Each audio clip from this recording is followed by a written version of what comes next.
Assalamualaikum warahmatullahi wabarakatuh. Perkenalkan, nama saya Gaten Syah Yusuf dari Prodi Data Analis PPKD Jakarta Selatan. Di sini saya akan membawakan materi terkait apa sih itu data analis. Mari kita berkenalan dengan data analis. Data analis adalah seseorang yang bertugas mengumpulkan, mengolah, dan menganalisis data untuk mendapatkan informasi yang berguna dalam mendukung pengambilan keputusan, terutama keputusan berorganisasi ataupun keputusan bisnis. Klasifikasi data. Dalam data analis, diklasifikasikan data menjadi 4. Pertama, berdasarkan sumber data yang akan dibagi menjadi 2, data internal dan data eksternal. Lalu yang kedua, berdasarkan rentang waktu. Terdapat data cross-section dan data time series. Lalu yang ketiga, berdasarkan data pengolahan.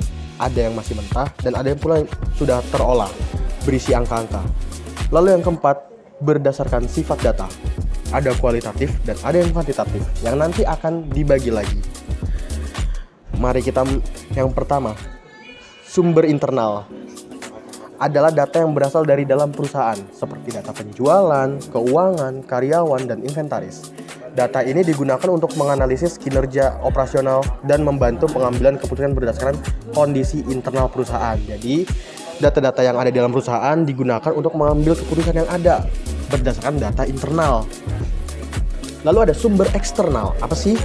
Adalah data yang diperoleh dari luar perusahaan. Jelas karena namanya eksternal, seperti data pasar, kompetitor, demografi, tren industri. Data ini berguna untuk memahami lingkungan bisnis dan membantu perusahaan menyesuaikan strategi agar tetap kompetitif. Biasanya data-data ini digunakan untuk melakukan penjualan dan pemasaran produk, karena kita harus tahu perilaku konsumen, perilaku saingan, perilaku suatu entitas umum terhadap reaksi sesuatu. Lalu kita lanjut berdasarkan waktu cross-section. Data yang dikumpulkan pada suatu titik waktu atau dalam periode yang sangat singkat dari banyak objek atau individu yang berbeda.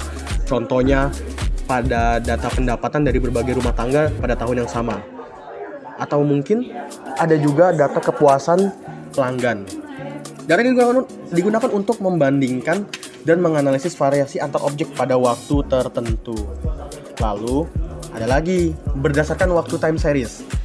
Data yang dikumpulkan secara berurutan dalam rentang waktu tertentu, seperti data penjualan bulanan selama beberapa tahun, beberapa bulan, beberapa periode. Data ini berguna untuk melihat tren, pola musiman, dan perubahan dari waktu ke waktu guna membantu prediksi dan perencanaan masa depan. Jadi berdasarkan namanya, dan kita lihat namanya time series. Dia berdasarkan waktu ke waktu sesuai dengan kronologi. Lalu ada berdasarkan pengolahan mentah. Adalah data asli yang belum diproses, masih mentah, masih belum diolah, sehingga masih dalam bentuk kasar, belum siap untuk dianalisis. Tidak ada yang bisa diambil, hanya sepotong-potong kalimat, sepotong-potong angka, hanya itu saja. Belum mentah, kita tidak tahu apa yang harus dianalisis. Contohnya adalah angka-angka hasil survei langsung tanpa pengelompokan atau penyaringan. Tidak ada kategorisasi, tidak ada klasifikasi terkait data tersebut. Lalu berdasarkan pengolahan atau final atau terolah. Adalah data yang sudah melalui proses pengolahan seperti pembersihan, pengelompokan, kategorisasi, dan atau perhitungan statistik, sehingga lebih mudah dipahami dan siap digunakan untuk analisis dan pengambilan keputusan. Dilanjutkan, ada lagi berdasarkan kualitatif. Di kualitatif ini dibedakan lagi menjadi 2. Tapi sebelumnya kita pahami dulu arti dari pemahaman kualitatif. Itu adalah data yang dinyatakan dalam bentuk kategori, bukan angka dan yang lain-lain. Jadi hanya bentuk kategori saja. Itu dia terbagi atas nominal. Apa itu nominal? Data kualitatif yang digunakan untuk mengelompokkan atau mengidentifikasi kategori tertentu tanpa urutan atau tingkatan tertentu. Contohnya adalah jenis kelamin laki-laki atau perempuan atau warna favorit. Jelas, laki-laki dan perempuan sama saja punya kesetaraan, tidak ada yang beda. Atau warna favorit mau dari favorit atau semua warna, itu adalah preferensi masing-masing. Yang jelas semua warna memiliki kedudukan yang sama sebagai warna, jelas. Lalu kita lanjut, ada ordinal.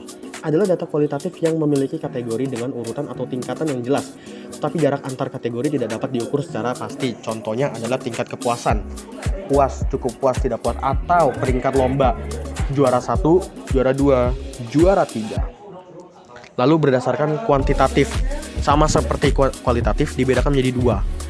data yang terbentuk angka atau dapat dihitung secara matematis. Jadi jelas namanya kuantitatif. Kuantitatif dekat dengan angka. Yang pertama ada diskrit. Adalah data kuantitatif yang berupa nilai-nilai bilangan bulat dan terbatas. Biasanya hasil hitungan. Contohnya jumlah anak dalam keluarga atau jumlah mobil yang dimiliki. Karena kan pasti terbatas. Mana mungkin ada orang yang punya jumlah anak tidak terbatas. Lalu yang kedua adalah kontinu. Adalah data kuantitatif yang bisa mengambil nilai dalam rentang tertentu dan tidak terbatas. Biasanya hasil pengukuran. Contohnya tinggi badan, berat badan, suhu udara. Dan sudah selesai materi kita hari ini. Apa sih kesimpulannya? Analisis data membantu memahami informasi dan mendukung keputusan dengan berbagai klasifikasi data. Data yang harus dikumpulkan dan disajikan dengan benar agar mudah dibaca dan digunakan untuk mengambil keputusan. Sekian dari saya, terima kasih.